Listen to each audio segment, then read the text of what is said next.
கடகராசியில் பிறந்தவங்களுக்கு உண்டான முழுமையான செப்டம்பர் மாத பலனை தானுங்க ஆதாரபூர்வமாக இந்த பதிவில் நம்ம பார்க்க போகிறோம். வரக்கூடிய செப்டம்பர் மாதத்தில் கோட்சார ரீதியாக வரக்கூடிய கிரக அமைப்புகள் கடகராசியில் பிறந்தவங்களுடைய வாழ்க்கையிலையும் வாழ்வாதாரத்திலையும் எந்த மாதிரியான மாற்றங்களை ஏற்படுத்த போகுதுன்றது பற்றி தானுங்க முழுமையாக இந்த பதிவில் நம்ம பார்க்க போகிறோம். கடக ராசியாதிபதி சந்திர பகவான் கடக ராசிக்கு 9வது பாவகத்தில் குரு பகவானுடைய ஆதிக்கத்தில் குரு பகவான் கடகராசியில் கிரக பரிவர்த்தனை ஏற்படக்கூடிய தருணத்தில் தான் இந்த மாதம் பிறக்கப்படுது. கடகராசியில் பிறந்தவங்களுக்கு மட்டுமே இருக்கக்கூடிய மிகப்பெரிய பிராப்தம் தனஸ்தானாதிபதியாக சூரியன் வருவார். தனகாரகன் கடகராசியில் உச்ச நிலையில், தனஸ்தானாதிபதி தனஸ்தானத்தில் ஆட்சி நிலையில். பொதுவாக கடகராசியில் பிறந்தவங்க கொடுத்து தான் பழக்கப்பட்டவங்களே தவிர வாங்கி பழக்கப்பட்டவங்க இல்லை. கடந்த ஒரு 3-3.5 வருட காலமாக பலவிதமான சங்கடங்கள் அனுபவிச்சுருந்துருப்பீங்க. வாழ்ந்த வாழ்க்கைக்கும் வாழ்ந்துக்கிட்டு இருக்கிற வாழ்க்கைக்கும் சம்மதமே இல்லைங்க, நான் பொழைச்ச பொழப்புக்கும் பொழைச்சிக்கிட்டு இருக்கிற பொழப்புக்கும் சம்மதமே இல்லைங்கன்னு சொல்லக்கூடிய கடகராசியில் பிறந்தவங்களாம் நிறைய பேர் இருக்க தான் செய்கிறீங்க. ஆனால் இந்த மாதத்தில் ஏற்படக்கூடிய கிரக அமைப்புகள் சாதகமாக இருக்கும். தனஸ்தானாதிபதினு சொல்லக்கூடிய சூரிய பகவான் 17ஆம் தேதி வரை உங்களுடைய ராசிக்கு 2வது பாவகத்தில் தன்னுடைய சொந்த இடத்துல, சூரியன் தன்னுடைய சொந்த இடத்துல ஆட்சி நிலையில் புதனுடன் சேர்ந்து புதனாதித்ய யோகம் அப்படின்ற ஒரு யோகமும் இருக்குது. அப்போது திறமை இருந்தும் அந்த திறமையை வெளிப்படுத்துறதுக்கான சந்தர்ப்பம் இல்லையே என்ற ஆதங்கத்தில் இருக்கிறவங்களுக்கு இந்த நேரத்தில் சந்தர்ப்பம் கிடைக்கும். நான் நிறைய பதிவில் சொல்லியிருக்கிறேனுங்க, எதிர்பார்ப்புகள் அப்படின்றது எல்லாருக்கும் எல்லா நேரத்துலையும் இருக்க தான் செய்யுது. ஒவ்வொருத்தருக்கும் ஒவ்வொரு விதமான எதிர்பார்ப்பு. இந்த பிரபஞ்சம் எல்லாருக்கும் எல்லா நேரத்துலையும் சாதகமான பலன் தர்றதில்லை. ஒவ்வொருத்தருக்கும் ஒவ்வொரு தருணத்தில் தான் சாதகமான பலன் கொடுக்கும். கடகராசியில் பிறந்த உங்களுக்கு தனஸ்தானாதிபதியோட புதனும் சேர்ந்து புதனாதித்ய யோகம் அப்படின்னு வரக்கூடிய அருமையான நேரத்தில் சரியாக 19 தேதிக்குள்ளார ஒரு சில கடகராசியில் பிறந்தவங்களுக்கு உத்தியோக நிமித்தமாக தொழில் நிமித்தமாக உத்தியோக உயர்வுகள் எல்லாம் ஏற்படுறதுக்கு வாய்ப்புகள் உண்டு. சம்பாரித்து சாப்பிட்டுக்கிட்டு இருக்கிறேன்னுங்க, நான் சாதிக்கிறேனோ சாதிக்கலையோ எனக்கு தெரியல, ஆனால் இந்த நேரத்துக்கு சம்பாரித்து சாப்பிட்டுக்கிட்டு இருக்கிறேன் அப்படின்னு சொல்லக்கூடிய கடகராசியில் பிறந்தவங்களுக்கு நீங்கள் சாதிக்கிறதுக்கான சந்தர்ப்பம் இந்த பிரபஞ்சம் தரக்கூடிய நேர காலங்கள் 19 தேதிக்குள்ளார வரப்போகுதுங்க. நிறைய யூடியூப் சேனலில் மாதப்பலன் வாரப்பலன் ஆஹா ஓஹோன்ற மாதிரியெல்லாம் பலன்கள் சொல்லலாம். ஆனால் சொல்லக்கூடிய பலனுக்கு ஆதாரம் இருக்கணுங்க. உங்களுடைய ராசிக்கு தனஸ்தானாதிபதி தனஸ்தானத்தில் ஆட்சி நிலையில், தனகாரகன் உங்கள் ராசியில், தொழில் ஸ்தானாதிபதினு சொல்லக்கூடிய கிரகம் செவ்வாய், அந்த செவ்வாய் குரு பகவானுடைய சாரத்தில் 12வது பாவகத்தில் மறைஞ்சே இருந்தாலும் குரு பகவானுடைய சாரத்துக்கு வரும்போது கொஞ்சம் தேவலாம். 5ஆம் தேதி செப்டம்பர் மாதம் 5ஆம் தேதி 5ஆம் தேதியிலிருந்து ஓரளவுக்கு, அதாவது இன்றைக்கி நாம் இப்படி இருக்கிறோம், நம்ம கொடுத்தது போய் வாங்கக்கூடிய இடத்துல இருக்கிறோம்னா வாங்கினதை திருப்பி கட்டுறதுக்கான ஒரு சூழல் 5ஆம் தேதியிலிருந்து இந்த பிரபஞ்சம் ஏற்படுத்தும். கடகராசியில் பிறந்த ஆணுக்கும் சரி பெண்ணுக்கும் சரி.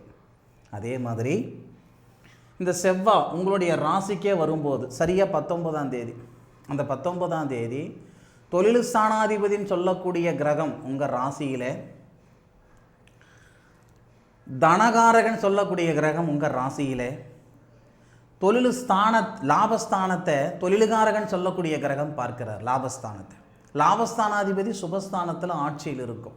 இந்த சூழல் அப்படின்றது நமக்கு எப்படி இருக்கும் அப்படின்னா, இந்த 19 தேதிக்குள்ளார நீங்கள் எடுக்கக்கூடிய முடிவு பரவாயில்ல, கிட்டத்தட்ட ஒரு 2-2.5 வருஷமாக நீங்கள் வாழ்கிற வாழ்க்கைக்கு 3-3.5 வருஷமாக வாழ்கிற வாழ்க்கைக்கு பரவாயில்லையாக இருக்கும்.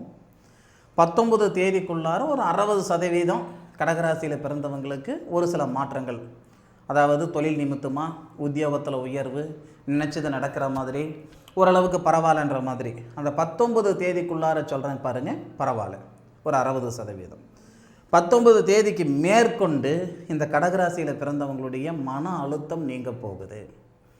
தொழில் ஸ்தானாதிபதி உங்கள் ராசியில் அவர் நீச்சம் அடைகிறாருன்றது அப்புறம், ஆனாலும் குரு பகவானோட சேர்ந்து யோகம் அடையுது. அது குரு மங்கள யோகம்னு சொல்லுவாங்க. அதுபோக அந்த தொழில் ஸ்தானாதிபதினு சொல்லக்கூடிய செவ்வாவுடைய வீட்டை பார்க்கிறார் குரு. அதே மாதிரி அந்த செவ்வாவுக்கு சாரம் கொடுக்குறார். சாரம் அப்படின்னா புனர்பூச நட்சத்திரம் அப்படின்றது குருவுடைய நட்சத்திரங்க. குருவுடைய சாரம் ஸ்ரீராமர் அவதரித்த நட்சத்திரம். அப்போது செவ்வாய் குருவுடைய சாரமான புனர்பூச நட்சத்திரம் 4வது பாதத்தில் ஏறி குருவோட சேர்ந்திருந்து நமக்கு அந்த குருமங்கள யோகம் ஏற்படுத்துகிற நேரம் சாதகமாக இருக்கும். உங்களுடைய திறமையை வெளிப்படுத்துறதுக்கான சந்தர்ப்பம் கிடைக்கும். இல்லை நான் புதுசாக தொழில் தொடங்கணுங்க அப்படின்னா தாராளமாக இந்த நேரத்தில் தைரியமாக நீங்கள் செய்யுங்க, ஒன்றும் தப்பு வராது. சார் இது வந்து புரட்டாசி மாதமாச்சே சார், பரவாயில்லையா சார், சந்தர்ப்பம் வரும் பொழுது பயன்படுத்திக்கோங்க, 4 பொழுது பார்க்க வேண்டாம். புரட்டாசி மாதத்தில் தான் உங்களுக்கு ஒரு தொழில் ஆரம்பித்து அந்த தொழிலை நீங்கள் மேலுக்கு வரணுன்ற விதி இருந்தால் அது மாறவா போகுது. அதே மாதிரி கடகராசியில் பிறந்தவங்களுக்கு நான் சொல்லக்கூடிய வார்த்தை என்னன்னா, நீங்கள் மற்றவங்களுக்கு புத்தி சொல்லி தான் பழக்கம், நீங்கள் ஒருத்தர்கிட்ட புத்திமதி கேட்டு பழக்கம் கிடையாது. பழகாததெல்லாம் இப்போ பழகிட்டு இருக்கிறீங்க. ஒரு 2-3 வருஷ காலமாக பழக்கமே இல்லாதது, பரிச்சயமே இல்லாததெல்லாம் செய்துக்கிட்டு தான் இருக்கிறீங்க. ஆனால் இந்த மாதத்தில் நடக்கக்கூடிய கிரக அமைப்புகள் நிச்சயமாக சொல்கிறேன் மாறுதல் வரும், கவலைப்பட வேண்டாம். 19 தேதிக்கு மேற்கொண்டு பரவாயில்ல. அதே மாதிரி இன்னொரு விஷயமும் சொல்கிறேனுங்க, கடகராசியில் பிறந்தவங்களுக்கு 3வது பாவகத்துக்கு அதிபதியாக வரக்கூடிய கிரகம் தானுங்க புதன். 6-3 குடையவர், அதாவது தைரியஸ்தானாதிபதி விரயஸ்தானாதிபதினு சொல்லக்கூடிய புதன் 3வது பாவகத்துக்கு 8ஆம் தேதி வந்துடுவார். அப்போ இந்த நேரத்தில் கூட ஒரு செயல் செய்யும் பொழுது இந்த செயல் செய்யலாமா வேண்டாமா 2 மனசு இருக்க பாருங்க. ஆனால் அது 8ஆம் தேதியிலேருந்து அந்த 2 மனசு இருக்காது. எது வேணாலும் பார்த்துக்கலாம், செஞ்சு தான் பார்த்துக்கலான்ற ஒரு எப்படி சொல்கிறதுனா ஒரு கான்ஃபிடென்ட்டு அந்த 8ஆம் தேதியிலிருந்து கடகராசியில் பிறந்தவங்களுக்கு இந்த பிரபஞ்சம் ஏற்படுத்தி கொடுக்கும். அதை பற்றி சங்கடப்பட வேண்டிய அவசியம் இல்லை. ஒரு தன்னம்பிக்கை உருவாக்கி கொடுக்கக்கூடிய சூழலும் 8ஆம் தேதியிலேருந்து இருக்குது. அதே மாதிரி கடகராசிக்கு 2, 3, 4 இந்த 3 கிரகங்களும் ஆட்சி நிலையில் இருக்குது. அதெல்லாம் கேட்டுக்கோங்க. சூரியன் வந்து 1ஆம் தேதியிலிருந்து 17ஆம் தேதி வரைக்கும் ஆட்சியில் வராரு. புதன் பார்த்திங்கன்னா 8ஆம் தேதியிலிருந்து 27 வரைக்கும் ஆட்சி நிலையில் வந்துடுவார், 3வது பாவகத்துக்கு அதிபதி. சுபஸ்தானாதிபதினு சொல்லக்கூடிய கிரகம் நமக்கு 3ஆம் தேதியிலிருந்து 30ஆம் தேதி வரைக்கும் ஆட்சி நிலையில் வராரு. அப்போ தனஸ்தானத்தை பற்றி நம்ம சங்கடப்பட வேண்டாம். கல்வி, தனம், குடும்பத்தில் நிம்மதி, சந்தோஷம் இதெல்லாமே கொடுக்கறதுக்கான வாய்ப்புகள் கொடுக்கும். தைரியஸ்தானாதிபதி ஆட்சி உச்சமம் பெறாரு, நல்ல விதமாக இருக்கும். சுபஸ்தானாதிபதி நமக்கு சாதகமாக இருக்குது. மண்ணு மனையில் சிக்கல் இருக்குதுங்க, குடும்பத்துக்குள்ளார குழப்பம் இருக்குதுங்க, இல்லை மண்ணு மனை வாங்கி ரிஜிஸ்ட்ரேஷன் பண்ண முடியலைங்க, வீடு வாசல் கட்டி அரையும் குறையமாக நிற்கிதுங்க, இந்த மாதிரியான சங்கடங்கள் எல்லாமே இந்த நேரத்தில் சரி செஞ்சுக்கிறதுக்கு வாய்ப்பு இருக்குது.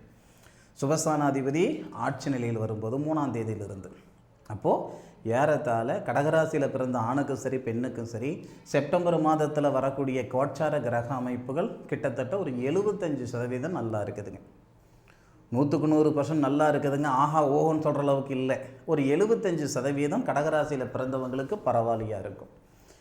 ஆகஸ்ட் மாதம் வாழ்ந்த வாழ்க்கையை விட செப்டம்பர் மாதத்தில் கொஞ்சம் சுபிட்சமாக இருக்கும், அதில் மாற்று கருத்து இல்லைங்க.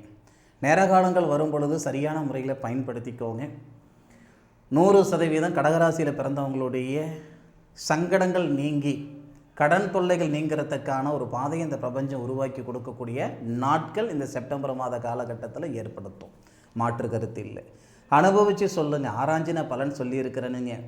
எந்த அளவுக்கு நான் ஆராய்ச்சி இருக்கிறேன்றது நீங்கள் அனுபவித்து பலன் நீங்கள் கமெண்ட்டில் பதிவு சொல்லுங்கள், சரிங்களா? மீண்டும் அடுத்த ஒரு அற்புதமான தருணத்தில் கடகராசியில் பிறந்த சொந்தங்களை சந்திக்கும் வரை உங்களிடமிருந்து விடைபெறுவது உங்கள் வீட்டு ஜோதிட நண்பனான மா காளிதாஸ் மணிகண்டன். திருச்சிற்றம்பலம். வாழ்க வையகம், வாழ்க வளமுடன்.